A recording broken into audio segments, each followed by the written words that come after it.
ಪಾವೂರು ಗ್ರಾಮಕ್ಕೆ ಸರ್ಕಾರಿ ಬಸ್ ಬೇಕೆನ್ನುವ ಬೇಡಿಕೆ ಬಹುಶಃ ಹಲವಾರು ವರ್ಷಗಳ ಹಿಂದಿನದ್ದು.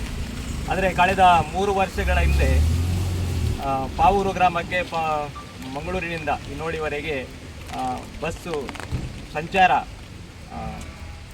ಆರಂಭವಾದರೂ ಕೂಡ ಬಸ್ಸು ಬರುವುದಂತೂ ಈವರೆಗೆ ಆಗಲಿಲ್ಲ.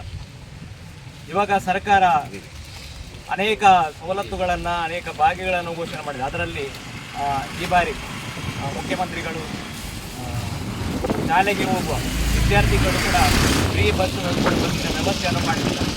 ಆದರೆ ನಮ್ಮ ಭಾಗದ ಪಾವೂರು, ಇನ್ನೋಡಿ, ಗೋಳಿಯಾರ ಕಡೆಯಿಂದ ಬರುವಂಥ ಮಕ್ಕಳಿಗೆ ಈ ಒಂದು ಸೌಲಭ್ಯದಿಂದ ವಂಚಿತರಾಗುವಂಥ ನಿಜವಾಗಿ ಒಂದು ದುರಂತದ ಸಂಗತಿ. ಸಂಪೂರ್ಣ ಸರ್ಕಾರಿ ಬಸ್ಗೆ ನಿರ್ಲಕ್ಷ್ಯಕ್ಕೆ ಒಳಗಾದಂಥ ಗ್ರಾಮವೆಂದರೆ ಅದು ಪಾವೂರು ಗ್ರಾಮ.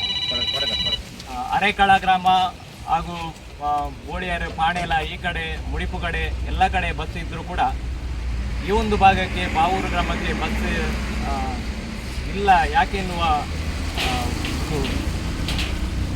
ಸವಾಲು ಅನೇಕ ಮಂದಿಗಿದೆ.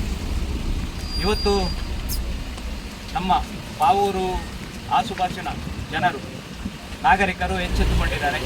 ಕಳೆದ 3 ವರ್ಷಗಳ ಹಿಂದೆ ಸಂಚಲನದಂಥ ಬಸ್ಸು ಈವರೆಗೆ ಯಾಕೆ ಬರಲಿಲ್ಲ ಎನ್ನುವ ಒಂದು ಪ್ರಶ್ನೆಯನ್ನು ಎತ್ತಿ ಈ ಬಾರಿ ಪಾವೂರು ಗ್ರಾಮ ಬಸ್ ಹೋರಾಟ ಸಮಿತಿಯ ಆಶ್ರಯದಲ್ಲಿ ಹೋರಾಟಕ್ಕೆ ಇಳಿದಿದ್ದಾರೆ. ನಿಜವಾಗಿಯೂ ಸಂತೋಷದ ಸಂಗತಿ. ಈ ಬಾರಿ ಆದರೂ ಕೂಡ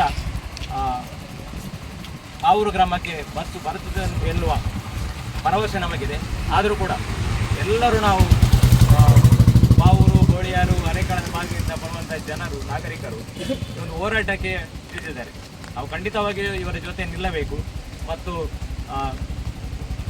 ಆದಷ್ಟು ಬೇಗ ಈ ಸರ್ಕಾರಿ ಬಸ್ಸನ್ನು ಈ ಭಾಗಕ್ಕೆ ಸಂಚಾರ ಆರಂಭಿಸಬೇಕೆಂಬ ಬೇಡಿಕೆ ನಮ್ಮೆಲ್ಲರೂ. ಅದಕ್ಕಾಗಿ ಇವತ್ತು ಸಹಿ ಅಭಿಯಾನವನ್ನು ಹಮ್ಮಿಕೊಂಡಿದ್ದಾರೆ. ನಾವೆಲ್ಲರೂ ಅವರಿಗೆ ಸಹಕಾರವನ್ನು ನೀಡಬೇಕು. ಅದೇ ರೀತಿ ಆದಷ್ಟು ಬೇಗ ಮುಂದಿನ ದಿನಗಳಲ್ಲಿ ದೊಡ್ಡ ಮಟ್ಟದ ಹೋರಾಟ ಆಗುವುದಕ್ಕಿಂತ ಮೊದಲು ಆದಷ್ಟು ಬೇಗನೆ ಈ ಭಾಗಕ್ಕೆ ಸರ್ಕಾರಿ ಬಸ್ಸನ್ನು ವ್ಯವಸ್ಥೆ ಕೊಡಬೇಕೆನ್ನುವ ಬೇಡಿಕೆ ಅಧಿಕಾರಿಗಳಲ್ಲಿ ನಾವಿಡುತ್ತೇವೆ. ತಮಗೆಲ್ಲರಿಗೂ ಧನ್ಯವಾದ.